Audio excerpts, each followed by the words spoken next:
주의 이름을 즐거이 부르며 나아갑시다. 할렐루야.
여호와를 즐거이 불러 여호와를 즐거이 불러 기쁨으로 주께 나가리 여호와 하나님 난 주의 백성 기르시는 양이라 더 큰 목소리로 여호와를 즐거이 불러 기쁨으로 주께 나가리 여호와 하나님 난 주의 백성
시편 23편 6절 말씀.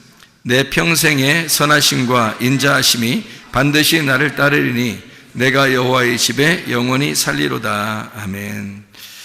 우리 평생에 하나님의 선하심과 그 인자하심이 우리를 막 추격해서 쫓아와서 나를 막 따라다니고, 뭐가 하나님의 선하심과 인자하심이 막 따라다니면서 우리를 추격해가지고, 우리는 가만히 있는데 막 선하심과 인자하심이 막 따라와, 추격하고 따라와가지고 우리를 우리가 여호와의 집에 영원히 살리로다 했습니다. 여호와의 집에 영원히 살리로라는 말은 하루 종일 교회에 앉아있으라 그런 말이 아닙니다.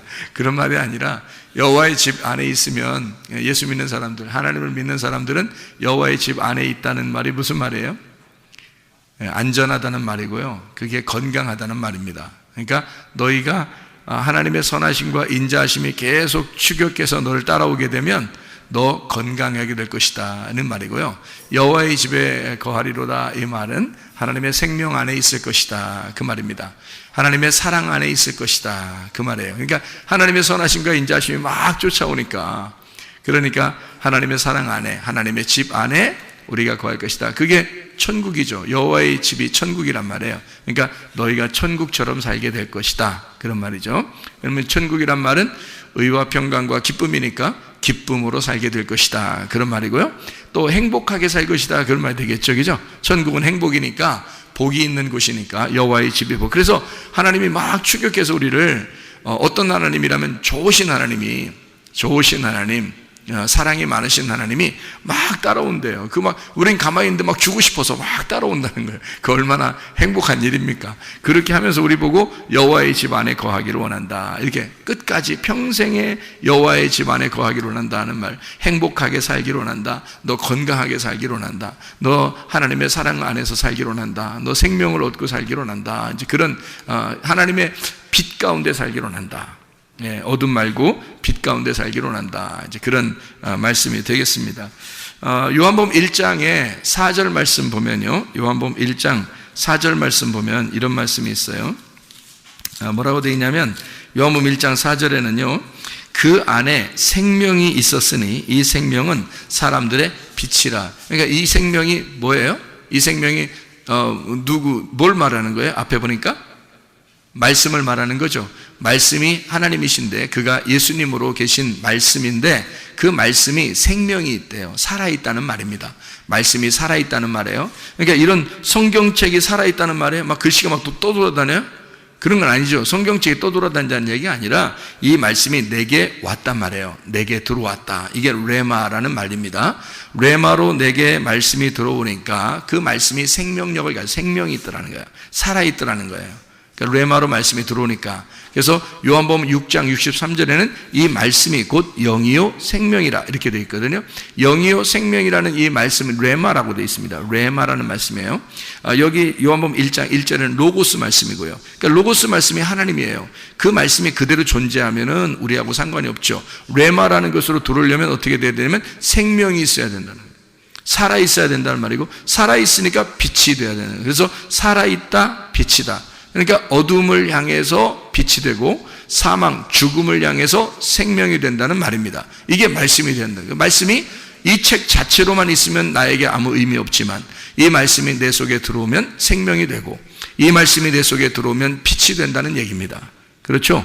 그러니까 어둠 가운데 있지 아니하고 빛 가운데 있다라는 얘기고요. 어둠이라는 얘기는 어떻게 사는 걸 어둠이라고 그래요?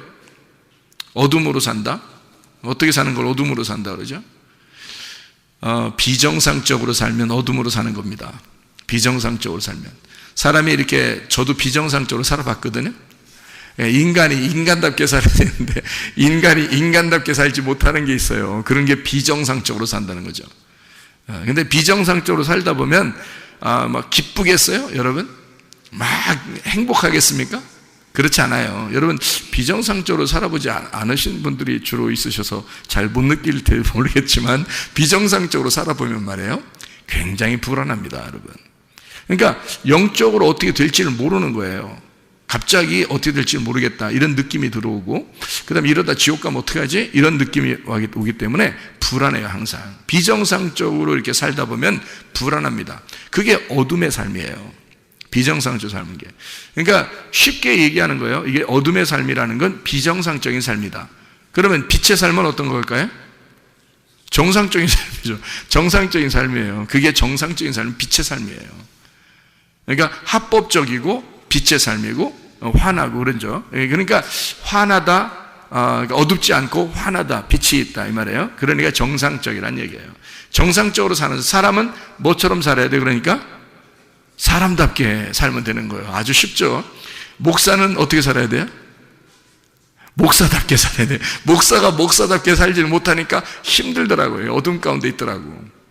그런데 목사가 목사답게 살게 되면 지금은 말해요. 지금은 제가 참 누가 이게 비난하면 그 사람이 이상한 사람이야. 왜냐하면 목사가 목사답게 살고 있으니까. 목사가 목사답게 살아야 돼. 집사는요? 집사는 부동산 이렇게 기웃기웃 하라는 거예요? 집사는? 집사는 집사답게 살아야 되는 거예요. 그죠? 그러니까 성도는 성도답게 살아야 되는 거예요. 그러니까 우리 교회 교인들은요, 우리 교회 교인답게 살아야 되는 거예요. 그러니까 우리 교회 교인들은 우리 교회 교인답게 살아야 되니까 우리 교회를 사랑해야 되고, 교회를 자랑스러워해야 되고요, 말씀을 사모해야 되고, 이런 거죠. 그죠? 교인은 교인답게 살아야 돼요. 목사는 목사답게, 집사는 집사답게 살아야 돼요. 그러니까 이게 정상이란 말이에요.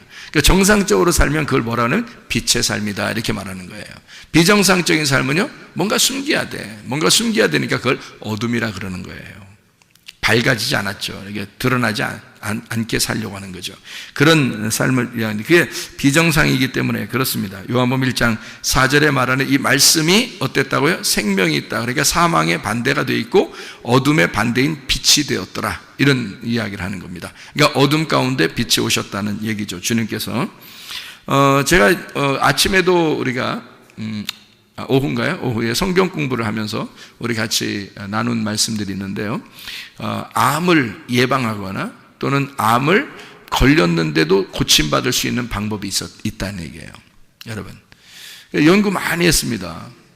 저도 질병 있는 사람들 고민을 많기 때문에 연구를 많이 하죠. 근데 결론적으로 영적으로 보니까 이게 정신적이고 영적인 문제더라, 이 병이요.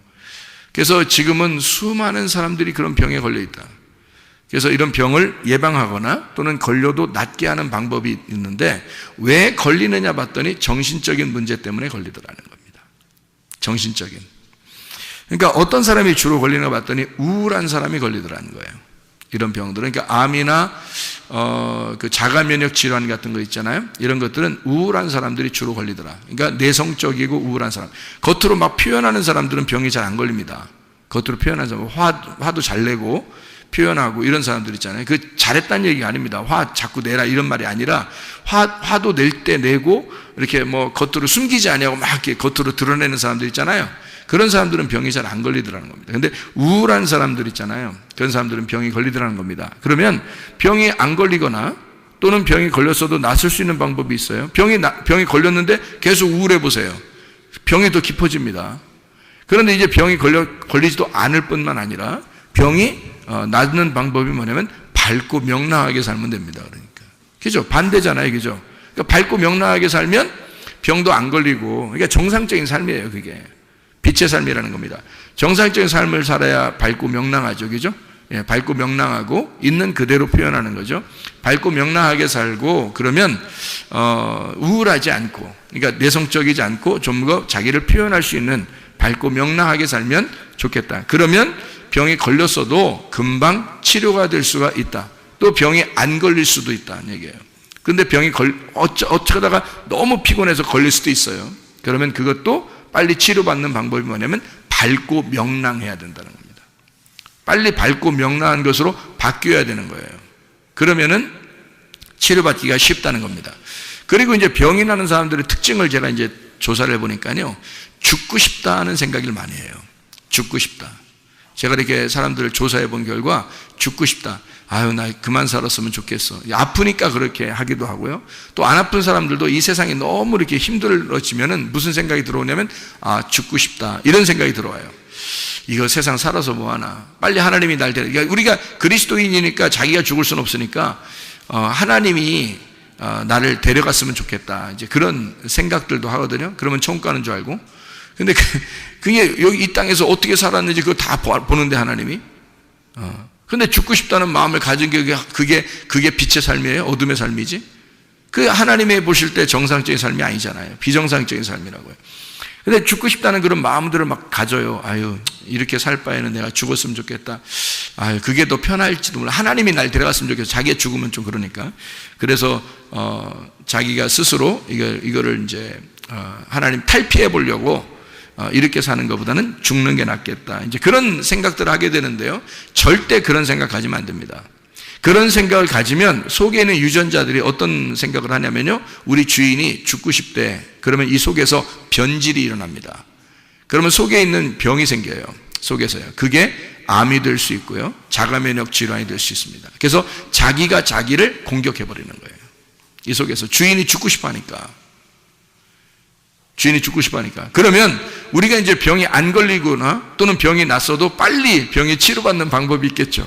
그럼 반대로 어떻게 해야 돼, 그럼? 살고 싶다 하면 되는 거예요. 살고 싶다. 막 도전적이고, 진취적이고, 뭔가 막 이루어내려고 하고, 뭔가 이렇게 막 활동적이려고 하고, 이러면은 속에 있는 이제 T임파고 있잖아요. 그리고 유전자, 이런 세포들이요. 막 우리 주인이 살려고 하니까 이게 막 움직이기 시작하는 거예요. 하나님이 처음부터, 머리에서부터 발끝까지의 그 유전자 세포를 집어넣어놨습니다. 하나님이 그렇게 집어넣어놨다면 분명히 이 세포들은 우리를 위해서 존재하는 거예요. 하나님이 넣어놨는데 어떻게 움직이는지 우리 스스로 움직일 수 있는 게 한 개도 없어요. 우리 스스로 움직일 수 있는 게. 너 이렇게 움직여라, 너 저렇게 해라, 너 이렇게 해라, 이렇게 할 수가 없어요. 한 개도. 그러니까 연구하면 연구할수록, 내가 알아보면 알아볼수록 하나님의 신비로움이 놀랍더라는 겁니다. 하나님이 머리끝에 발끝까지 하나님이 다 주관하시게 만들어 놓은 거예요. 근데 그거를 주관하도록 그 주인으로서 살아가는 게 나예요. 그러니까 내가 우울하거나 죽고 싶다고 생각하거나 그러면 이 속에 있는 것들이 그렇게 움직여 버립니다. 근데 밝고 명랑해지면 이게 바뀌어 버려요. 좋은 쪽으로 바뀌어 버리는. 그러니까 병도 막 잡아먹는다는 거죠, 이것들이. 그리고 진취적이고 막 도전적이고 막 살려고 그러고 막 움직이고 그러잖아요. 그러면 막 움직여서 자기 속에서 우리 주인이 살려고 그래. 그러면 막 움직여줘요. 그럼 이게 활성화되는 거죠. 이게 자동적으로 치료될 수 있도록 시스템을 그렇게 만들어 놓은 게 우리의 신체더라는 거죠. 하나님께서 해놓으신 게. 그러니까 사람이 스스로 이걸 할 수 있다면, 사람이 뭔가 이렇게 움직일 수 있다면 말이에요, 그럼 이렇게 하고 저렇게 다 할 수 있지만 안 그래. 한 개도 못 움직입니다. 하나님이 다 자동적으로 이 속에서 움직일 수 있도록, 우리의 생각이나 우리의 정신을 통해서 이게 움직일 수 있도록 만들어놨어요. 생각하면 이게 연구하면 연구할수록 그런 놀라운 신비들이 있더라. 자, 그러면 이제 어떤 사람에게 병이 걸리고 또 이런 암병이나 자가면역 질환이나 이런 병들이 왜 걸리느냐 봤더니, 스트레스를 많이 받는 사람들, 스트레스 많이 받는 사람들. 그 스트레스 안 받는 사람 있어요, 없어요? 없어요. 스트레스 다 받아요. 근데 그 스트레스를 극복하는 사람이면 괜찮은 거죠. 근데 스트레스를 받았을 때 스트레스를 극복 못하는 사람이 주로 우울한 사람이에요. 내성적인 사람들, 겉으로 표현을 못하는 사람들. 누가 막 뭐라 하잖아요. 스트레스 받잖아요. 그러면 이 사람이 그냥 다 받아요. 받아가지고 가만히 있어요. 그러니까 이 속에서 문드러지는 거야. 속에서 화가 나죠.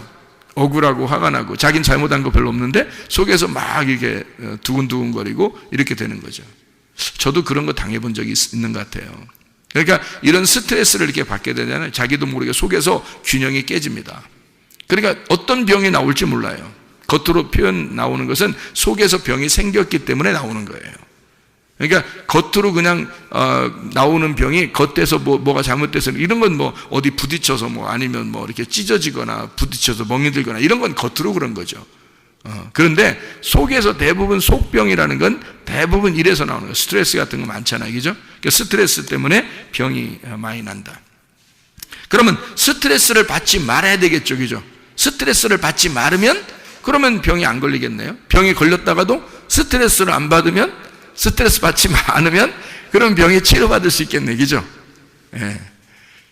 그러면은 스트레스 받지 않을 수 있는 방법이 있어요. 성경에 나와 있는 방법인데요, 참 쉬운 방법이 있어요. 그게 바로 뭐냐면 데살로니가전서 5장 16절부터 18절까지 말씀입니다. 항상 기뻐하라. 항상 기뻐하라. 이게 가능하다고 불가능하다고? 불가능하다고. 항상 기뻐하는 것은 누구만 가능하다고요? 미친 사람만 가능하다고. 그러니까 그러니까 정상적인 그냥 일반적인 사람들은 못하고요. 미쳐야지만이 항상 기뻐할 수 있습니다. 미치면 하하하 막 이렇게 돌아다니잖아요. 그런 그 사람들은 암이 안 걸립니다. 그래서 미친 사람들 암 걸렸다는 얘기를 못 들어봤어요. 그렇죠? 그러니까 이 세상에 돌아다니는 거지들도 암이 걸렸다든지 위장병 걸렸다든지 소화가 안 된다든지 그런 게 한 명도 없습니다. 희한하죠? 예. 그 사람들은 왜 우리보다 더 안 좋은 음식을 먹는데도 왜 그렇게 소화를 잘 시키고 위장병도 없고 그렇게 건강하게 살아갈까요? 스트레스를 많이 안 받는 겁니다. 기뻐하는 겁니다. 그냥 감사하고 기뻐하는 거예요. 그러니까 기뻐하고 쉬지 말고 기도하고 범사에 감사하는 거예요. 그게 하나님의 아버지의 뜻이라고 나오잖아요. 그러니까 우리 뜻이 아니에요. 아버지의 뜻이란 말이에요. 그러니까 우리는 우리 뜻대로 살지 말고 아버지의 뜻대로 사셔야 됩니다. 누가복음 22장 42절의 말씀 보니까 예수님이 십자가 못 박혀 돌아가시기 전에 기도합니다. 겟세마네 동산에서 기도할 때에 그 말이 무슨 말이에요? 뭐라고 기도해요? 내 마음 내 뜻대로 하지 마시고요, 아버지의 원대로 되기를 원하나이다. 아버지의 뜻대로 되기를 원하나이다. 자, 우리 아버지께서, 우리 하나님 아버지가 우리에게 원하는 건 뭘까요? 건강입니다. 아버지가 원하는 건 건강이에요. 행복하게 살기를 원하는 겁니다. 천국 살기를 원해요. 생명을 살기를 원합니다. 그러면 그 아버지가 원하는 행복한 삶을 살기 위해서는 네가 어떻게 살아야지만 행복하다는 걸 아는 아버지는 항상 기뻐하면, 쉬지 말고 기도하면, 범사에 감사하면 그게 천국 삶이라는 걸 아버지가 알기 때문에 그게 도저히 불가능한 얘기지만 너 이렇게 해야 돼 라는 말이에요. 불가능한 얘기인 거 알아요. 근데 하나님이 기뻐하게 해주겠다는 거 아닙니까? 쉬지 말고 기도하게 해주겠다는 거 아니에요. 그러니까 너희가 피곤할지라도 하나님의 성령이 너를 위해서 연약한 걸 아시고 기도를 대신 해줘서라도 계속 기도하게 해주겠다는 겁니다. 그러니까 기도를 쉬지 말자 하는 겁니다. 그 말은 쉬지 말고 기도하라. 가능합니까? 불가능하죠. 쉬지 말고 기도하라고 어떻게 가능합니까? 불가능하지. 근데 쉬지 말고 기도하라는 말은 기도 자체가 뭐예요? 하나님과의 대화예요. 그게 쉼이라고. 하나님과 대화하는 그 자체가 쉼이고 안식입니다. 그게 자유고요. 그러니까 쉬지 말고 기도하라가 쉼이에요.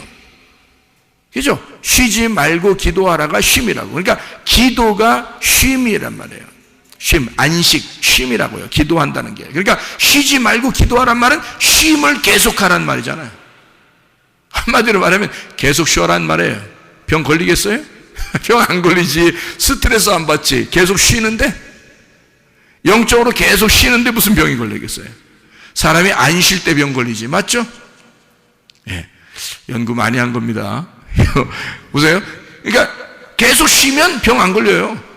그게 안식이니까. 그러니까 쉬지 말고 기도해. 그러니까 주님은 뭘 원하는 거냐면 너희들 쉬지 말고 기도해. 그 말은 계속 쉬어. 계속 숨 쉬어. 기도가 숨 쉬는 거니까. 하나님 아버지하고 계속 숨 쉬어. 계속 대화해. 계속 쉬어. 그게 안식이야. 그게 기도야. 그러면 한마디로 말하면 너 계속 숨 쉬면 말이야, 산소통을 놓고 네가 계속 숨 쉬고 있잖아. 그게 기도야. 근데 계속 숨 쉬면 그게 쉬는 거야. 그럼 병 걸리겠냐 이거예요. 그래서 쉬지 말고 기도하라고 하는 거예요. 계속 쉬어라 이 말이야. 영적으로 계속 쉬어라. 네가 얼마나 아름다운 일이냐. 그러면 너 스트레스 안 받는다. 너 병 안 걸린다. 그런 말이 되는 거죠. 다시 말하면 하나님은 우리에게 그게 쉼이고 그게 호흡이고 그게 안식이고 그게 자유니까 숨을 쉬어라. 한마디로 말하면 건강해라 그 말이에요. 너 건강해라. 쉬지 말고 기도해라. 다른 말로 바꿔봐요. 너 건강해라 그 말이에요. 그렇죠. 너 영적으로도 건강하고 육적으로도 건강해라 그 말이죠. 하나님 우리에게 그걸 원하는 거예요. 하나님의 아버지의 뜻입니다.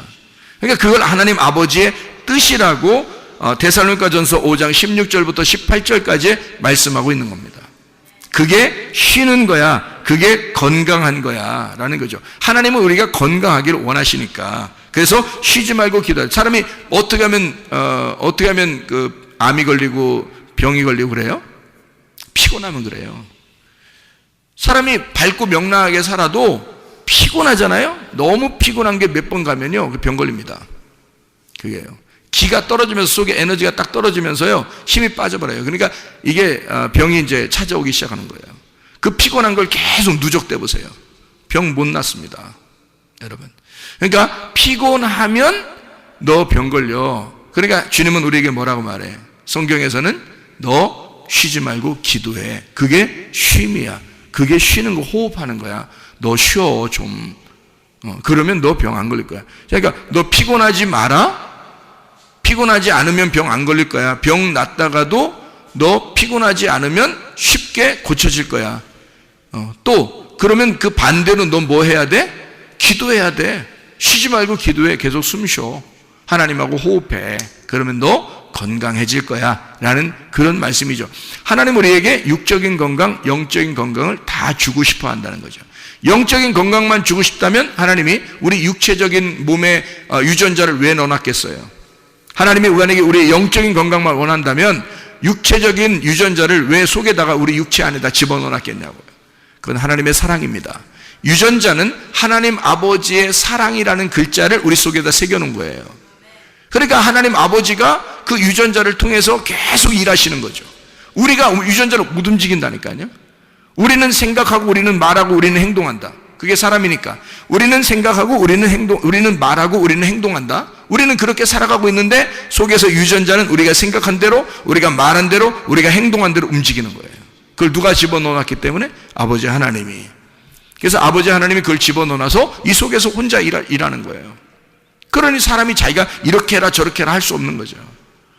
하나님은 그렇게 우리를 사랑해. 하나님의 사랑의 그 글자를 우리 속에다가 집어넣어놨다 이런 말입니다. 자, 피곤하지 말고 어떻게 하라고요? 쉬지 말고 기도하라고. 그러면 너 건강해질 거라고. 이게 병 안 걸리는 방법이라니까요. 병 걸려도 병 낫는 방법입니다. 이게. 그러니까 사람들은 병원에 가면은 팔이 아프다 그러면 팔 치료하려고 할 것이고, 목이 아프다 그러면 목 치료하려고 할 것이고, 이 배가 아프다면 배 치료하려고 할 것이고, 그죠? 다리가 아프면 다리 아프다면 다리 치료하려고 할 것입니다. 근데 그게 왜 병이 생겼는지를 모르잖아요. 그러니까 거기만 치료하려고 의사들은 매달릴 거란 말이죠. 그러니까 다 과가 달라져가지고 내과, 외과, 뭐 정형외과 이렇게 해서 막 다 달라서 거기로 자꾸 다녀야 된다, 그죠? 근데 그게 병이 사실은 뭐 때문에 생긴 거예요?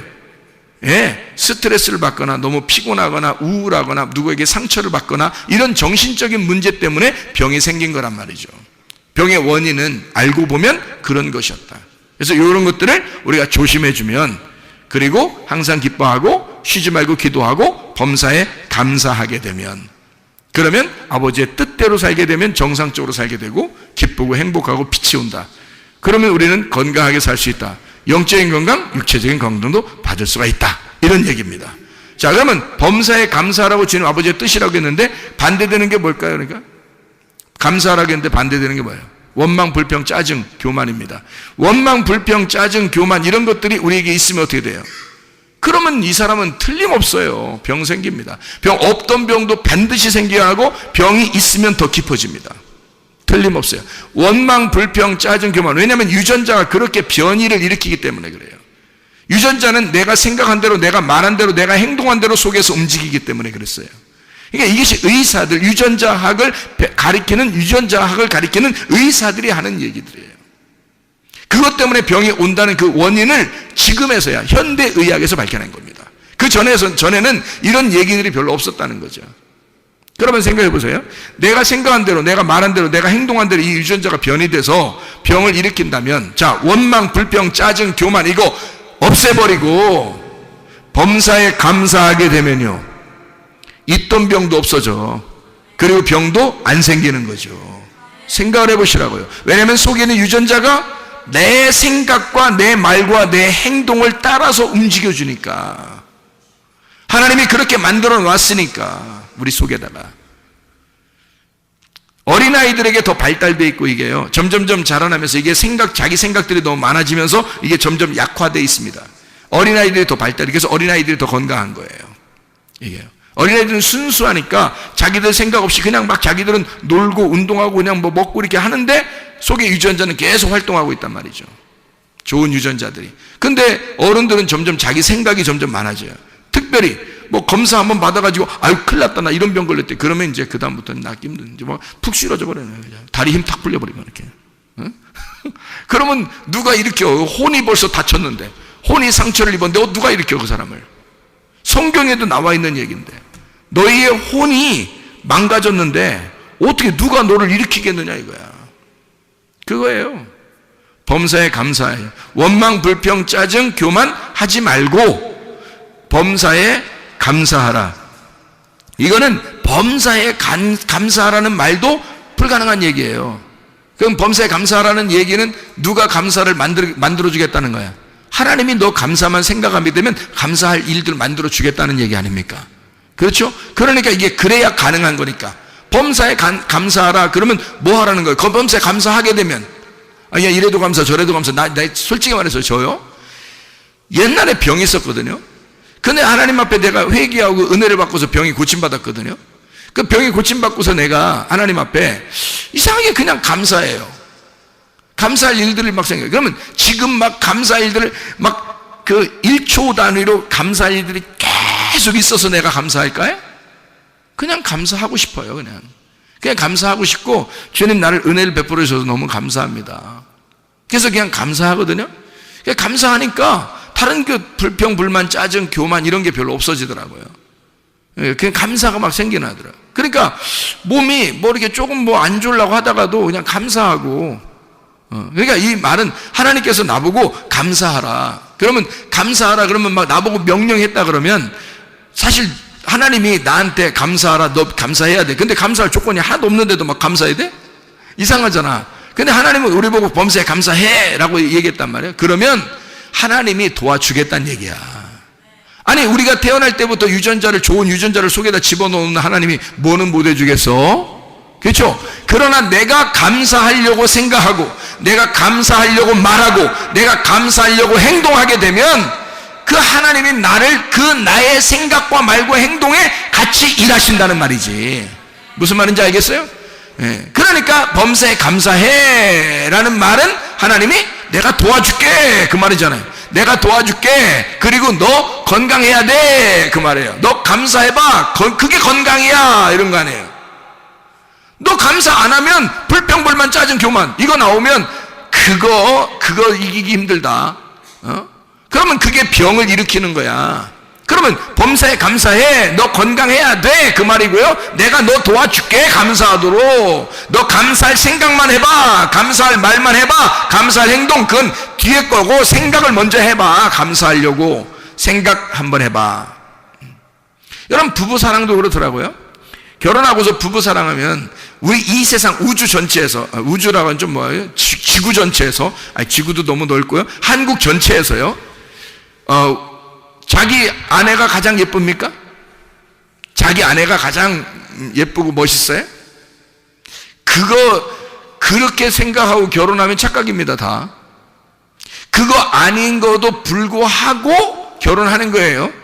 그러면 이게 내가 내 아내를 합법적으로 얻었으니 이 합법적으로 내가 그 아내와 함께 사는 것은 정상적이란 얘기입니다.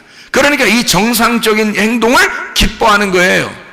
그러니까 나는 내 아내만 가장 예쁘다고 바라보고 내 아내만 행복하게 내 아내에게만 같이 살아야지라고 계속 정상적으로 생각을 하는 겁니다. 그렇죠? 그거 이렇게 하는 게 어렵냐고요.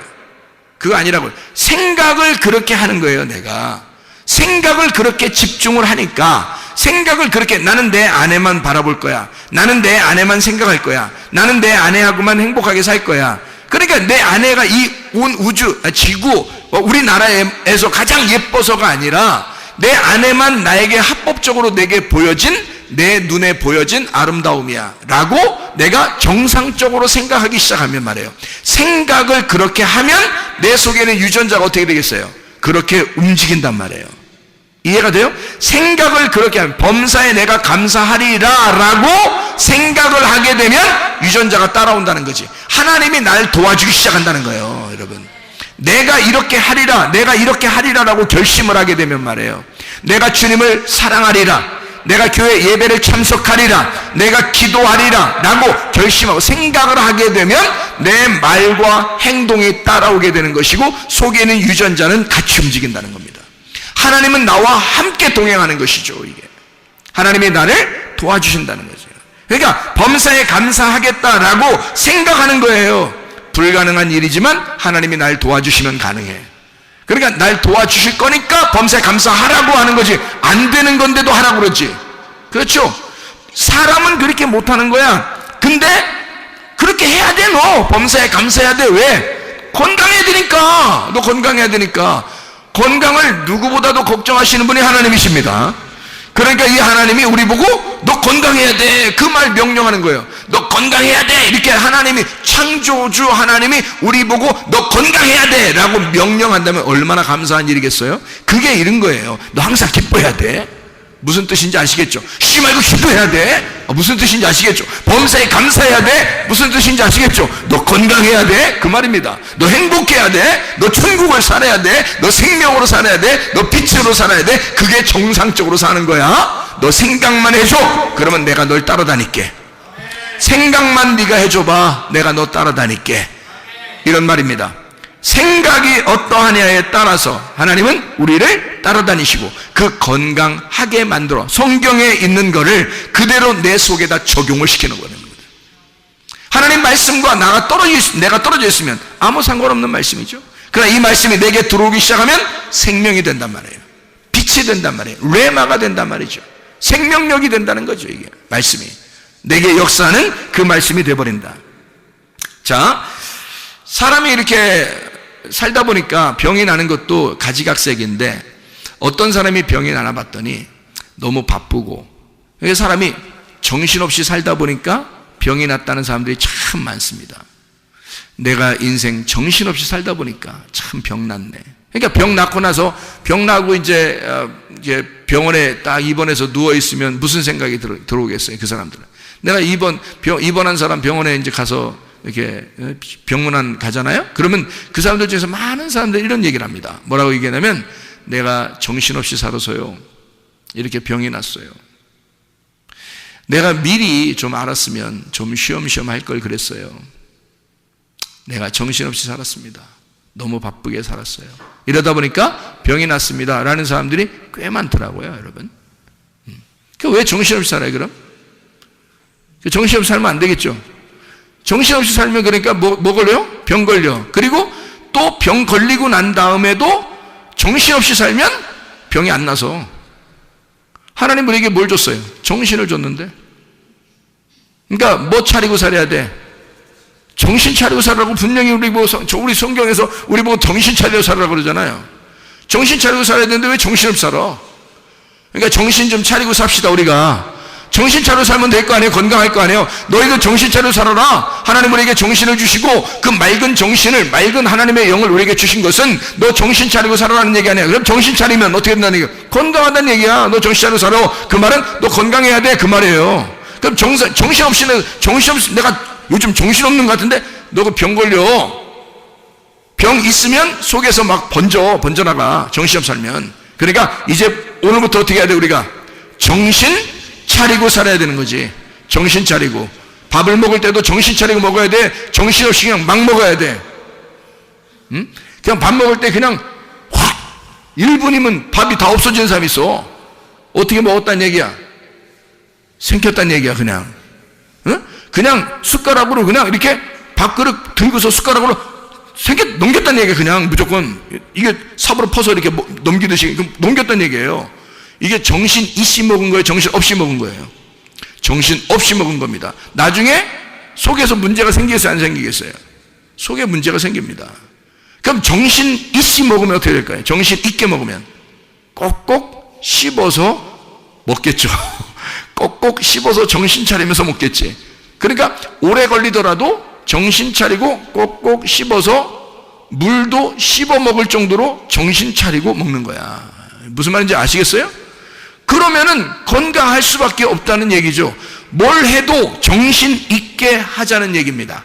정신 없이 하면 내가 너무 바빠. 나 오늘 너무 막 정신을 여기서 야 불러잖아. 네 하면서 막 달려가가지고 줄 걸려서 너무 줄 걸리면 뭐 저런 거 막 툭툭 떨어지고 뭐 이런 스피커 같은 거 떨어지려고 그러고 정신없이 가니까. 자, 누가 불렀어요. 정신 있게 하면 어떻게 해요? 네? 하고서 생각을 해봐야지. 먼저 내가 지금 저까지 가는 거리에 내가 어떻게 가는, 장애물은 무엇인지, 여기에 뭐가 있는지, 지금 저기에는 어떤 장애물이 있는지 이걸 딱 파악하고 걸어가면 이게 정신 차리고 가는 거죠. 근데 정신없이 가면 네! 무조건 달려가는, 일단 일단 무조건 달려가요. 그러다가 스피커 넘어질 뻔했죠. 그 다음에 키보드 막 넘어질 뻔했잖아요. 줄 걸려서. 이게 한두 건이 아니에요, 여러분. 그 어떤 사람이에요? 정신 없는 사람이라는 거죠. 너무 바빠요. 그래서 제가 불러다 놓고 뭐라 했냐면요, 정신 좀 차리자. 응? 다른 말 아니죠? 정신 좀 차리자. 그러면서 하는 말이, 왜 그랬어? 왜 이렇게 바빠? 왜 이렇게 급해? 왜 이렇게 조급해? 왜 그런 거야? 잘하고 싶어서. 잘하려고 하지 마. 그냥 안 넘어뜨리는 게 최고 잘하는 거야. 비싸. 저거 넘어뜨리면 끝나. 응? 그러니까 차라리 안 잘해도 돼. 그냥 천천히 가. 천천히 가면 어때? 응? 누가 뭐라고 그래? 근데 자기는 잘하고 싶은 거예요. 잘해주고 싶은 거예요. 막 빨리 잘 보이고 싶은 거예요. 그러니까 이게 조급한 거죠. 정신없이 되는 겁니다. 이거요, 다른 사람에게 자꾸 눈치 보고 잘하려고 그러고 이렇게 정신없이 살면요, 여러분 병 걸립니다. 나중에. 이게 정신 차리고 정신 있게 살아야 된다. 그래야 병이 안 걸리고 병이 걸려도 금방 낫습니다. 제가 이거 많이 종합해서 연구해 놓은 거예요, 여러분요. 자, 우리가 비교의식을 가지면 어떻게 될까요? 사람이 비교의식 가지면, 자, 누가 잘했어요, 행복은 성적 순위 아닌데 1등부터 꼴등까지 있어. 그러면 아예 고민 안 해요, 여러분. 1등도 그렇고요, 꼴등도 괜찮은데요, 꼭 이게 막 이 비교의식 가지고 힘든 사람들이 가면 딱 중간 있는 사람들이야. 중간 있는 사람들은 앞에도 아니고 뒤도 아니야. 아예 꼴찌면 비교 안 합니다. 원래 자기 그런 사람이니까. 비교 안 하는 그런 사람들은, 여러분, 꼴찌가 자살했다거나 이런 사람 들어봤어요? 없어요. 꼴찌는 절대 자살 안 하는 겁니다. 비교의식 자체가 없어요. 자기 뒤에 있는 사람도 없고 어차피. 그렇기 때문에 그냥 난 이렇게 살리라 이래요. 그냥, 야, 그게 상당히 지혜로운 사람입니다. 그러니까 공부는 좀 성적이 떨어졌는지 모르겠지만 세상의 지혜는 누구보다도 좋은 사람이에요. 그러니까 절대 자살 안 해요. 근데 1등하거나 불안한 사람 있잖아요. 2등하고 막 차이가 막 몇 점 차이 안 나. 3등하고 차이가 몇 점 차이 나. 막 불안해가지고 도저히 이거 막 겁나 죽겠어. 그래 1등 했다가 2등 돼봐. 이건 막 하늘이 무너지는 것 같아. 그래서 이런 사람들이 어떠면 마음에 불안함을 느껴요. 비교의식을 가지니까. 그죠? 그리고 형제가 둘이 있어요. 그러면 아빠가 이게 형제가 둘이 있는데 한쪽만 사랑해주고 그런 경우가 있죠. 뭐 동생만 더 이렇게 칭찬해주거나 동생만 더 좋아해주거나 아니면 형만 더 좋아해주거나 누나만 더 좋아해주거나 뭐 동생만 더 좋아해주거나 이러잖아요. 그럼 둘 중에 이렇게 한 명이 딱 비교가 되잖아요. 그러면 한쪽이 막 부모한테 잘 보이고 싶어서 막 비교를 엄청 막 극복하려고 합니다. 근데 그렇게 극복하려고 해도 잘 안 되는 게 있잖아요. 사람마다 다 태어난 게 은사가 다르기 때문에 잘하는 게 달라요. 근데 부모는 만약에 부모는 이렇게 만들기를 좋아하는 걸 부모가 좋아한다고 생각해 보세요. 그런데 한쪽에는 만들기 잘 못해요. 한쪽에는 만들기 잘하고. 그러면 둘 중에 아무래도 만들기 잘하는 애를 좋아하게 됐단 말이에요, 부모가. 그럼 만들기 못하는 애는 얘는 뭐 음악을 잘하든지 미술을 잘하든지 뭐 체육을 잘하든지 뭐 이래요. 근데 그건 안 알아줘. 부모가 만들기를 좋아하는 사람이었기 때문에. 그러면 부모가 좋아하는 애를 아무래도 마음에 더 두고 이 아이를 더 좋아하게 되면요, 이 비교의식 가진 애는 병 걸립니다. 좀 지나서 애정 결핍에 걸리고요, 그리고 나중에 속에서 속병 걸립니다. 그게요. 나중에 알고 보면 그것만 해결해 주면 되는 건데 그게 해결이 안 되면 병이 걸려요. 그러니까 이게 비교의식을 가지면 그렇단 말이에요. 형제들 간에도 비교의식 가지면 해서 똑같이 해줘야 됩니다. 똑같이요. 그러니까 비교의식 가지면 절대 안 된다. 이러면 자기가 비교돼서 자기를 높이 보는 사람이 많지 않아요. 그러면 교만해지고요. 그리고 낮게 보면 자기가 우울해지고 그래서 병이 걸리는 경우가 있는데, 높이 보면 그래도 병은 많이 안 걸려요. 근데 자기를 낮추기 시작하면요, 난 저 사람보다 못해 라고 여겨지게 되면 그때부터는 병이 오게 돼요. 그러니까 항상 병은 어떤 사람에게 오냐면 밝은 사람보다 어두운 사람에게 오게 돼 있는 거예요. 왜냐하면 마귀는 밝은 놈이 아니라 어두운 놈이기 때문에 그렇습니다. 마귀, 사탄, 사망, 저주, 질병, 이거는 다 어두운 거예요. 어두운 쪽으로 오는 거란 말이에요. 그래서 어둡게 생각하면 할수록 그게 오는 거란 말이지. 자, 무슨 말인지 알겠죠? 그래서 비교의식 갖지 말고 어떤 마음을 가져야 되냐면 하나님이 나를 독특하게 사랑하신다라는 걸 믿어야 됩니다. 하나님이 나를. 그러니까 다른 사람과 똑같아. 저 사람은 저렇게 사랑하지만 나는 또 이렇게 사랑하실 거야라는 하나님의 독특한 방법의 사랑. 사람은 엄마 아빠는 혹시 형제들을 자녀들을 이렇게 비교해서 사랑해 줄지도 몰라요. 그러나 우리 하나님은 그렇지 않아요. 하나님은 우리를 똑같이 사랑하시는데 어떤 사람은 이 부분에서 어떤 사람은 저 부분에서 똑같이 다 독특하게 그 사람의 그 독특한 면을 다 사랑하신다는 말입니다. 하나님은 그런 하나님이시다. 나를 독특하게 창조하시고 나를 그렇게 사랑하신다라고 하는 사실을 기억해야 됩니다. 하나님 분명히 날 사랑하셔. 그러면요 비교의식 사라집니다. 하나님의 사랑을 받기 시작하면요 비교의식 사라져. 저도 옛날에 비교의식 많이 가졌습니다. 더 큰 교회 목사도 있고요, 뭐 작은 교회는 뭐 바라보면 뭐 비전 깎이니까 안 되고, 큰 교회만 바라봐서 큰 교회 바라보면서 비전을 더 키워야 나가야 되니까 그렇게 생각도 해봤을 거 아니겠습니까? 그죠? 그러니까 점점점 이렇게 막 비교의식을 갖게 되면요 행복이라는 게 없어요. 행복이. 그러니까 계속 뭔가 내가 어느 정도 성취하기 전까지는 기쁨이 없는 거예요. 아직 안 이루어졌다는 얘기죠. 그런데 생각해 보세요. 자, 하나님 말씀을 받았어요. 하나님이 나를 정말 은혜 가운데 날 사랑했다는 사실을 내가 깨달았어요. 그러니까 그때부터 어떻게 되냐면 감사하기 시작하고요. 뭐든지 감사한 거예요. 이 상태가 그냥 감사한 거예요. 이 상태로 만족하는 거예요. 하나님이 나를 그냥 있는 나 그대로 날 사랑하신다라는 것을 깨닫게 되는 거죠. 그러니까 독특하게 나를 내가 있는 그대로 나의 이 점을, 단점과 내 장점이 있는데 그런 것들을 하나님이 날 있는 그대로 사랑해 주신다. 그런 하나님이었구나라는 것을 깨닫게 된 겁니다. 그러니까 비교의식이 사라지더라고요. 하나님은 그 사람은 그 사람대로 사랑하시고 나는 나대로 사랑하시는 하나님이시다 라는 것을 내가 깨닫게 된 거죠. 이걸 여러분이 알게 되면 비교의식이 사라지게 되겠죠. 자, 사람이 또 병이 왜 생기고, 병이 생기면 왜 잘 안 낫냐면 미워하면 그렇습니다. 미워하면요. 하나님은 근데 우리 보고 반대에 뭐라 그래요? 용서하고 사랑하라 그럽니다. 하나님 자체가 뭐니까요? 사랑이니까. 요한에서 4장 8절 16절 말씀 보니까 하나님은 사랑이시다 이렇게 돼 있죠. 미워하게 되면 병이 생깁니다. 자기가 두근두근 거려요. 이게 두근두근 거리면서요 속에 병이 생깁니다. 좀 지나서는 두근두근 거렸다고 그날 푹 쉬려 병걸 주고 이게 아니에요. 두근두근 거리는데 이것이 몇 번 두근두근 거리고 미워하면 미워할수록 막 복수하고 싶은 생각이 들고 속에서 저 사람 뭐 어디 안 부러지나 뭐 이렇게 생각 막 이러면요. 그러면 하나님이 막 자기를 진짜 막 사랑하는 것 같이 느껴지고 저 사람을 갖다가 딱 한번 자기를 이제 어떻게 했으니까 상처 줬으니까 저 사람은 딱 이렇게 됐으면 좋겠다. 그런데 절대 그 사람이 그렇게 안 돼요. 알고 보니까 내가 성경을 알고 보니까 하나님은 그 사람도 사랑하시더라 이 말이야. 하나님은 그 사람도 사랑하시더라 이거지. 이쪽 사람도 사랑하는 거고. 그러니까 둘 다 사랑하기 때문에 그런 일들은 거의 안 나타나요. 그러니까 그런 걸 차라리 포기하고 그냥 미워하는 마음을 용서하고 그리고 사랑하란 말이에요.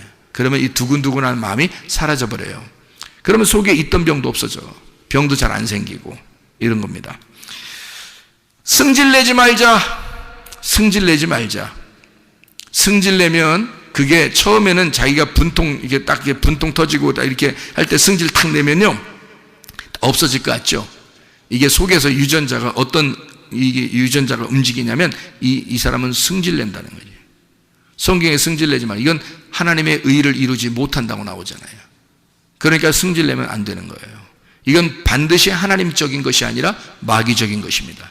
그래서 승질을 내기 시작하면요, 여러분, 그러면 마귀가 틈타는 겁니다. 승질 내면 죄를 짓는 거예요. 승질 내기 전까지는 죄를 짓는 게 아니에요. 근데 승질 내는 순간 죄를 짓는 거예요, 여러분. 마귀는 그 죄를 통해서 들어오니까요. 그러니까 승질을 내게 함으로써 마귀가 들어와요. 그래서 그날 승질 냈다고 그날 어떻게 되는 거 아니에요. 근데 들어와서 병을 일으킵니다. 그리고 그 병이 있는 사람은 더 안 낫습니다. 승질 내면. 그래서 승질 나면요, 빨리 이것을 해결해야 돼요. 어떻게? 부드럽게 만들어야 돼, 자기를. 자꾸 부드럽게 만들어야 돼. 그리고 초조하고 무섭고 두렵고 뭐 이런 거 있잖아요. 무섭고 초조하고 두렵고 이런 마음들이 있는 사람도 있습니다. 그런 사람들은 담대해야 돼. 주님께서 그 여호수아에게요, 막 두려워할 때 하나님이 나타나십니다. 여호수아에게 너 담대하라 그러잖아요. 두려워하지 말고 담대하라 그러죠. 모세에게도 그러죠. 그리고 예수님 제자들에게, 숨어있던 제자들에게 예수님이 나타나가지고 너희들 평강할지어다 그러죠. 왜냐하면 두려워하는 자들에게 평강을 주는 거예요. 내가 함께 있다는 얘기입니다. 그 말이 평강할지어다. 그 말이 내가 너와 함께 있을게. 나 너와 함께 있는 거 몰라? 내가 너와 함께 있는 거 몰라? 모르니까 그러는 거예요.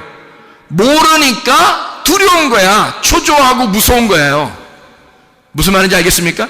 네가 정말 내가 너와 함께 있는 거 알아? 그러면 그렇게 되겠습니까? 무섭지 않게 되겠죠. 그죠? 무섭고 초조하고 두렵다는 얘기는 하나님이 나와 함께 한다는 사실을 안 느껴지기 때문에 그렇습니다. 그러면 병이라는 건요, 그걸 통해서 계속 속에서 이 병이 생겨나는 거예요. 더 점점점 퍼져나갑니다. 무섭고 두렵고 초조하기 때문에 그렇습니다. 자, 그러면요, 다른 사람에게 이게 뭔가 예민해지겠죠? 예민해지니까 사람이요, 초조하고 조급하고 급하고 막 이런 사람들 있잖아요. 그런 사람들은 예민하잖아요. 그러니까 예민하니까 어떻게 돼요? 날카로워집니다. 날카로워지는 사람이 어느 날 있다가 갑자기 병이 생기는 거죠. 또 병이 생긴 사람은 병 때문에 또 더 날카로워지는 겁니다.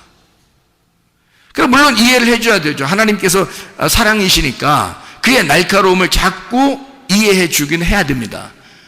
그렇다고 해서 날카로움이 좋은 거기 때문에 계속해서는 안 되는 거죠. 날카로움은 나쁜 거거든요. 날카롭게 행동하는, 날카롭게 막 지적하고 날카롭게 짜증내고 이런 사람이 있어요. 그거 하지 말라는 겁니다. 병 있는 사람은 병이 더 깊어진다. 그러면 이 사람 병 없던 사람도 병 생긴다. 그렇게 하면 날카롭게 짜증내고 지적하고 그러지 말자. 자, 어떻게 하자 그럼?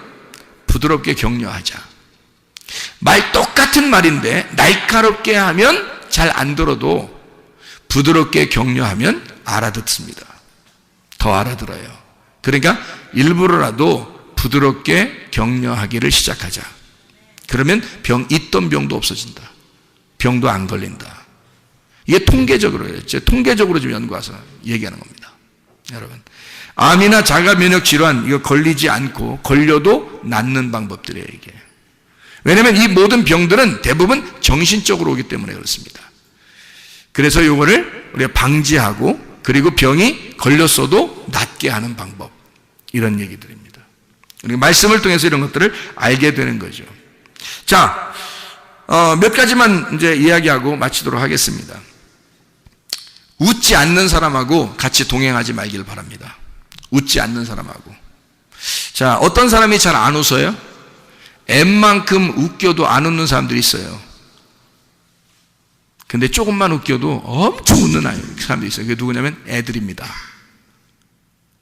파악하셨나 모르겠어요. 여러분, 어른이 되면 될수록요, 사람이 찌들어 있어요. 인생이 찌들어 있으니까 이 사람들은 잘 안 웃어요.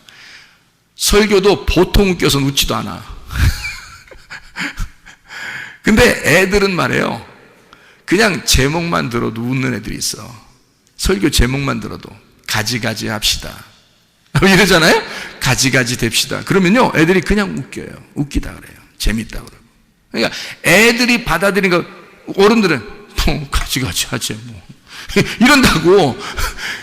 진짜 웃긴 얘기인데 안 웃기대. 그러니까 어른들이라고 하는 게 자기들이 표시를 내는 거예요. 나 어른이야. 그 말은 너 죽을 때가 다 됐다는 얘기야. 자기가 한마디로 말하면 안 웃기다는 얘기야. 근데 그러니까 웃지 않는 사람하고 함께하지 말라. 그래야 건강합니다. 그럼 어떤 사람하고 우리가 같이 있어야 된다는 얘기예요? 어린 아이들하고 같이 자주 있어라. 어린 아이들하고. 그래서 진짜 부모에게 효도하는 것은 자녀가 결혼해서 애 낳고 자기 엄마 아빠한테 애를 맡기는 겁니다. 이게 가장 큰 효도인 것을 부모들이, 할머니 할아버지들이 못 느낀다는 거죠. 야, 귀찮아. 일찍 돌아가시겠다는 얘기입니다. 이게 왜 그러냐면 할머니 할아버지가 통계적으로요, 손자 손녀를 돌보는 할머니 할아버지가 더 오래 산다, 건강하게. 이게 통계적입니다. 효도하는 거예요, 여러분. 더 일찍 돌아가실 거를 늦춰주는 겁니다. 건강하게 살도록. 다시 말하면 어린아이들은 조그만 것 가지고도 웃기 때문에요, 이런 웃는 아이들하고 같이 있다는 것은 행복입니다. 그러니까 웃지 않는 사람하고 같이 동행하지 말라는 거야. 그런 사람도 우울한 사람하고 같이 이렇게 있잖아요. 그러면 함께 우울해져. 그럼 같이 병 걸립니다. 그래서 병자들끼리 같이 놀아, 이렇게 병자들끼리. 그런데 웃는 어린아이하고 같이 계속 놀아보세요. 있던 병도 없어져. 알아요? 자, 여러분, 암이라고 하는 게요, 매일마다 우리를 찾아오고, 암이라는 게 매일마다 우리 몸 안에 있다는 거 아시죠? 근데 매일마다 우리 속에 있는 유전자가 그거를 잡아먹고 있다는 얘기입니다.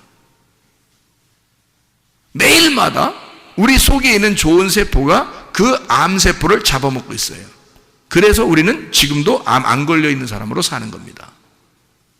그러면 이게 뭔가 있는 거야, 그죠? 내가 그렇게 명령하지 않았는데 속에서 자동적으로 일어나는 거예요. 어떨 때? 어린 아이들, 웃는 아이들하고 같이 자꾸 놀면요, 속에 있던 병도 없어져. 그리고 병도 안 걸려, 잘. 이게 축복이라는 걸 알아야 돼. 예. 이게 성경적인 이야기들이에요. 단순히 그냥 뭐 좀 웃어라 그러면 건강해질까, 그런 의미가 아니에요. 이거는 진짜 성경적인 이야기들입니다. 자, 음식을 맘대로 먹지 말자. 음식을 병 걸리지 않으려면 음식 맘대로 먹지 말자.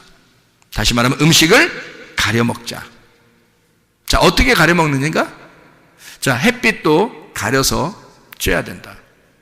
공기도, 산소 가려서 자꾸 마셔야 된다. 좋은 산소를 마셔야 되겠죠? 그리고 물도 자주 마셔야 한다. 그죠? 음식 가려 먹어야 됩니다. 또 운동도 가려서 해야 됩니다. 자기에게 맞는 운동을 찾아서 자꾸 운동을 해야 되겠죠. 그렇게 움직이는 거예요. 그러니까 이런 음식을 가려 먹고 운동을 자주 함으로써 자기가 건강해지겠죠, 그죠? 그러면 엉뚱한 음식을 먹으면요, 병 걸리게 돼 있습니다. 암이라는 한자에 음식 많이 먹어서 그렇다는 글자가 써 있다 그러죠, 그죠? 음식 잘못 먹어서 그렇다. 그러니까 암은 무조건 사람들이 생각할 때는 음식 잘못 먹어서 그런 병이 걸렸다라고 생각하는 사람이 있어요. 그렇지 않습니다. 잘 생각해 보세요. 음식만 잘못 먹어서 그렇게 되는 게 아니고요, 어떤 사람이 뭐 이런 건 얘기해도 되나 모르겠어, 교회에서 담배 폈는데 장수했어. 네? 술을 홀짝홀짝 마셨는데 100살 넘었어. 담배를 하루에도 계속 피는 할머니가 100살 넘었어, 건강하게. 그럼 어떻게 얘기할게요, 여러분이 어떻게 얘기할게요? 그 실제로 나오는 사건들이거든요. 그 사람 보고 물어봤대. 당신이 어떻게 해서 이렇게 건강하게 오래 살 수 있었습니까? 그러니까 담배 펴서 그런가 봐요. 그렇게 했단 말이에요. 근데 담배를 피고서 오래 못 사는 사람도 있어. 그죠? 그러면 여러분 뭐 어떻게 하겠어요? 여러분 어느 쪽, 기독교인이니까 아무래도 담배는 하지 말아야 되겠죠. 왜냐하면 속에다가 그리스도인이, 이 몸은 그리스도의 몸인데 여기다가 연기를 갖다가 이렇게 집어넣어서는 안 되겠죠. 만약에 이거를 집어넣는 게 원래 하나님의 뜻이라면 이 콧구멍을 밑으로 내놨겠어요, 위로 내놨겠어요? 굴뚝을 위로 내놨겠어, 밑으로 내놨겠어? 원래 이게 담배를 먹는 것이 우리 그리스도인들이 원래 피는 것이었다면 이 굴뚝은 반드시 위로 돼 있어야 되겠죠, 그죠? 그런데 밑으로 내놔서 이게 벌써 아닌 거야. 담배 같은 거 피면 안 된다는 얘기지, 그죠? 근데 담배를 피워도 왜 그렇게 되냐면 그 사람은 기쁘게 한 거예요. 근데요, 대부분 담배 피는 사람들이 어떨 때 담배 피나요? 담배 하나 줘봐. 진짜 힘들어. 야, 담배 하나 줘봐. 담배 힘들 때 암덩어리를 먹고 있는 겁니다. 암덩어리를 먹고 있는 거야.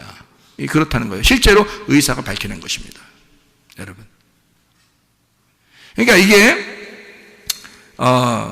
음식을 맘대로 먹지 마라. 음식을 가려서 먹어라.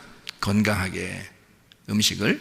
그러니까 함부로 아무거나 막 먹어서는 안 된다 이 말입니다. 그런데 그거를 어떤 식이냐면 그 음식만 먹어서 그렇게 된 것이 아니다. 그럼 뭐냐? 마음의 문제였다는 얘기예요. 마음에. 그러니까 마음에 괴로움이 있었기 때문에 독한 음식이 들어갔을 때 그게 플러스 돼가지고요. 이게 유전자가 변이를 일으키기 시작했는 거예요. 속에서. 그래서 암이 걸린 거란 말입니다. 이것도 의사들이 밝혀냈습니다. 희한하죠? 여러분, 요즘 의학이요 대단히 발전했습니다. 여러분. 자, 그러니까 이제 평상시 아시겠죠? 어떻게 해야 되는지. 뭐가 더 중요하다 그러니까 우리의 정신, 우리의 마음이 더 중요하다. 성경의 모든 근원은 마음에 있다라는 게 딱 맞는 얘기입니다. 여러분. 그러니까 그 마음에 괴로움이 있는데 음식이 들어가면 다 변이를 일으킵니다. 근데요, 마음에 즐거움이 있는데 음식이 들어가면 기쁨으로 바뀝니다. 희한하죠? 그러니까 문제는 마음, 그 정신에 있었던 거란 얘기예요. 자, 놀랍죠? 그래서 여러분, 중동에 있는 이스라엘 백성들하고요, 그 중동 지역의 사람들은 음식을 어떻게 먹는다? 우유하고 고기는 절대 안 먹는다. 우유하고 고기는 섞어서 절대 안 먹는다. 왜? 우유는 우유대로 먹고요, 고기는 고기대로 따로 먹습니다. 나중에. 그러니까 고기를 먹었으면 우유 안 먹고 우유는 나중에 먹어요. 그러니까 아침에 고기 먹었으면요, 우유는 저녁이나 다음날 먹습니다. 절대 같이 안 먹어요, 이거. 왜냐면 우유하고 고기하고 섞어지면 이게 삶아지면요, 속에서 암이 생긴단 말이에요. 암이. 그거를 밝혀냈어요. 이스라엘 의사들이. 성경에 그게 나오니까 성경의 출애굽기 23장 18절 19절 말씀에 염소 새끼를 어미의 젖으로 삶지 마라. 이게 속에 들어가서 우유하고 고기하고 같이 들어가면 속에서 삶아지니까 이게 속에서 암덩어리라는 유전자가 바뀌어서 세포가 암덩어리로 바뀐대요. 그거를 밝혀냈어요. 이스라엘 의사들이요. 그 사람들은 절대 같이 안 먹습니다. 같이 안 먹어요. 아이스크림도 마찬가지입니다. 고기 먹고 아이스크림 먹으면 똑같아집니다. 이거. 그죠? 아이스크림도 우유 성분으로 만들잖아요. 그래서 이거를 같이 먹으면 안 돼요. 그러니까 이건 따로 먹어야 돼. 차라리 음료수 같은 건 물이니까 그렇겠죠. 자, 우리의 비전과 환상과 꿈이 없으면 망합니다. 이거는 여러분 성경의 잠언서 29장 18절 말씀에 나와 있는 말이에요. 비전이 없으면 내 백성이 망한다 그랬어요. 그러니까 비전과 꿈과 환상이 있어야 됩니다. 그게 없으면 망한다. 다시 말하면 뭔가 미쳐 있으면 살아간다는 겁니다. 여러분과 제가 어떤 미친 사람이 밖에서 미친 사람이 암 걸렸다는 얘기 없다 그랬죠? 그러니까 미친 사람들은 암이 안 걸립니다. 거지들도 암 안 걸립니다. 다시 말하면 마음이 편합니다. 이 사람들은 생각을 안 해요. 다른 생각들을. 그래서 그런 거예요. 그러니까 우리가 뭔가 한쪽에 막 이렇게 쏠려서 뭐가 열정적으로 그 하나를 이렇게 집중하게 되면요, 다른 병이 안 생깁니다. 그게 열정이 살아있다는 얘기예요. 꿈과 비전과 환상이 살아있다는 얘기입니다. 그러면은 뭐 하나에 미쳐서 살아간다. 다시 말해 우리가 딴 데 미치지 말고 기도에 미치고 예배에 미치고 찬양에 미치고 하나님께 미치고 그러면 하나님께서 우리에게 더 건강하게 해주신다는 거예요. 이왕이면 그리스도인이니까 그리스도인답게 살아가는 것입니다. 그러면 우리 건강도 하고 하나님도 기뻐하시고 우리도 기쁘게 살아갈 수 있고 그렇게 될 수 있는 거죠. 우울한 노래를 듣지 말자. 우울한 노래 듣는 사람들, 자살한 사람들 많습니다. 그리고 우울한 노래 듣다가 병 걸린 사람들이 많더란 얘기입니다. 그래서 우리는 노래를 들을 때 차라리 찬양 노래를 들을 때 밝고 신나는 노래들을 많이 듣자. 밝고 신나는 노래들. 그게 우리에게 건강을 가져오기 때문이다. 하나님은 우리가 건강하기를 원하시잖아요. 그죠? 마지막으로 사실을 받아들이지 말자. 사실을. 병이 있다는 사실을 받아들이지 말자. 그 말은 무슨 말이냐면 병이 분명히 찾아오거나 병이 오면요, 이게 검사를 합니다. 사람이. 그죠? 어디 아프니까 병원 가서 검사합니다. 그러면 병이 있다는 게 밝혀지죠. 그럼 병이 있다는 걸 밝혀지면 다리에 힘 풀려요. 그럼 그때부터 힘들어져. 이 사실을 부인해야 돼. 극구 부인. 무슨 말이냐면 내가 병이 있다. 그러면 그래 좋아. 있어. 그렇지만 하나님은 나를 치료하실 거야 라는 것을 플러스 시키란 말이에요.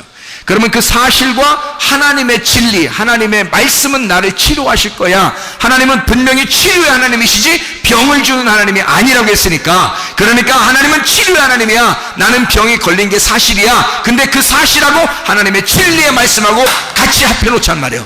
그러면 그게 진실이 됩니다. 사실로 살아가지 말고 진실로 살아가자는 말이에요. 자, 심장은 암이 걸린다 안 걸린다? 안 걸린다. 다른 어디에도 머리끝에서 발까지 다 암이 다 붙으면 다 암 걸려요. 머리에 붙으면 뭐 무슨 뇌암도 걸리고 무슨 뭐 눈에 안암도 걸리고 입에 혀암도 걸리고 뭐 귀 무슨 암도 다 암 걸리거든요. 어디든지 암이 붙으면 무조건 다 암이에요. 골수암, 혈액암, 뭐 다리 무슨 암, 뭐 어디 뼈 무슨 암 다 암이 걸려. 뭐 콩팥암, 신장암, 위장암, 대장암 뭐 이런 거 다 걸릴 수 있거든요.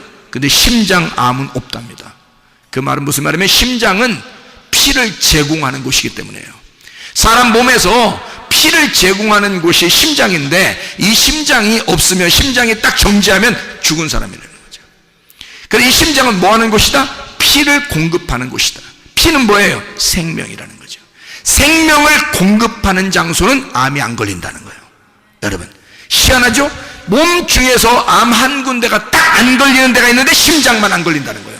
여러분, 그럼 다시 말하면 생명이 솟아나는, 피가 솟아나는 심장에만 암이 안 걸린대요. 그렇다면 우리가 생명을 전달하는 자는, 생명을 전달해 예수의 피를 전달하고 생명을 전달하는 자는 속에 있는 질병도 떠나가고 질병도 생기지 아니하고, 생명이 살아있으니 심장이 움직이고 있으니 하나님의 심장이 된 내가 움직이고 있으면 건강하게 된다는 것입니다. 이해가 되겠습니까? 심장만 암이 안 걸린대요. 참 놀랍죠. 이게 그렇게 구조를 만들어 놓으신 분이 하나님이십니다. 그러니까 하나님은 여러분, 우리가 모르는 사이에 이 속에 있는 모든 움직임을 하나님이 주관하고 있다는 거죠. 자, 시편 23편 6절의 말씀 뭐라고요? 시편 23편 6절에 주님께서 우리를 선하심과 인자하심이 너희를 정령 쫓아와, 너희를 쫓아와, 라다프 한다는 거죠. 쫓아와가지고 어떻게 한다? 너희를 따라와. 선하심과 인자하심이 너희를 반드시 따라온다는 거예요. 나를 반드시 따라와. 그래서 어떻게 한다고? 여호와의 집에 영원히 살게 만든다고. 여호와의 집은 평안이라고, 여호와의 집은 행복이라고, 여호와의 집은 건강이라고, 여호와의 집은 생명이고, 여호와의 집은 사랑이라고요. 그 안에 살게, 영원히 살도록 만들어 주신다는 겁니다. 하나님은 그렇게 약속하신 하나님이에요. 하나님은 선하시고 인자하신 하나님, 우리를 쫓아와서 그런 사랑을 주기를 원하시는 하나님, 행복을 주기를 원하시는 하나님, 치유해 주기를 원하시는 하나님이시란 말입니다. 기도하겠습니다. 하나님 앞에, 그런 하나님, 내 건강을 주시옵소서. 하나님, 내 몸에 건강 주시옵소서. 내게 생명을 주시옵소서. 내 속의 질병을 치료해 주시옵소서. 이런 선하신 하나님, 내게 역사해 주시옵소서. 지금도 살아계신 그 하나님 앞에 기도합니다. 주여, 주여, 주여. 우리 하나님 아버지의 인도하시고 사랑하심에 감사합니다. 하나님 아버지, 주의 선하심과 인자하심이 우리를 쫓아와 여호와의 집에 영원히 거할 수 있도록, 하나님의 사랑 안에, 생명 안에, 치유 안에, 생명 안에 거할 수 있도록 우리 하나님 인도해 주시옵소서. 우리 하나님 아버지요, 우리를 선하게 인도하신 하나님, 인자하신 하나님, 살아계신 우리 하나님, 전능하신 우리 하나님, 역사해 주셔서 우리의 모든 질병을 치료할 뿐만 아니라 다시는 그런 병이 생기지 않도록 우리 하나님 역사해 주시옵소서. 비염은 떠나갈지어다, 아토피는 떠나갈지어다, 의장병 떠나갈지어다, 어지럼증 사라질지어다, 두통은 사라질지어다, 류마티스 관절은 떠나갈지어다, 어깨 통증 사라질지어다, 허리 디스크는 떠나갈지어다, 목 디스크 온전해질지어다, 심장병은 온전해질지어다, 각종 종양 암덩어리는 떠나갈지어다, 감기 몸살 떠나갈지어다, 협착증 떠나갈지어다, 건선 피부 온전해질지어다, 이명은 사라질지어다, 자가면역질환 온전해질지어다, 우울증, 불면증, 공황장애, 두려움, 무서움, 초조함 다 떠나갈지어다, 음란, 거짓, 도둑질, 미움, 욕심의 영혼 다 떠나갈지어다, 떠나갈지어다. 성령 충만하게 하시고 건강하게 도와주시옵소서. 예수 그리스도 존귀하신 이름 받들어 기도 올리옵나이다. 아멘.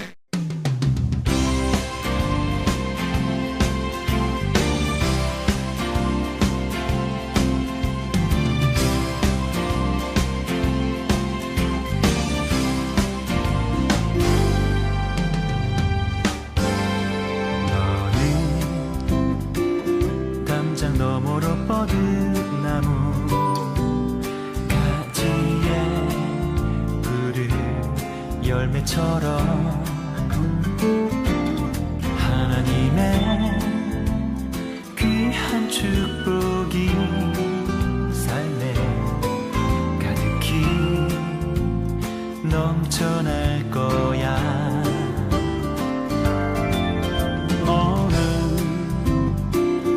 어떤 시련이 와도 능히 이겨낼 강한 발이 있어. 전능하신 하나님께서 너와 언제나 함께 하시니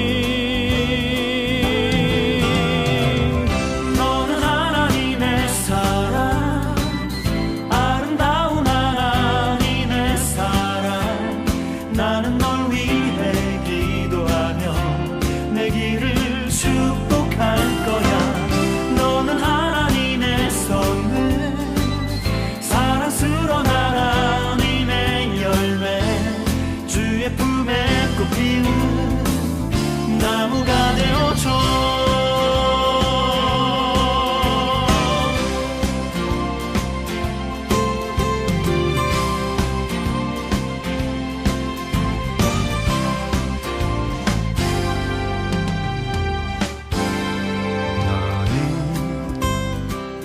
담장 너머로 뻗은 나무 가지에 푸른 열매처럼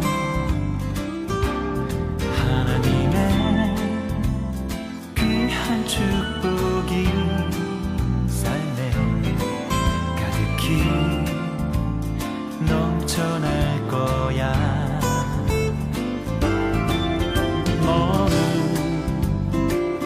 어떤 시련이 와도 능히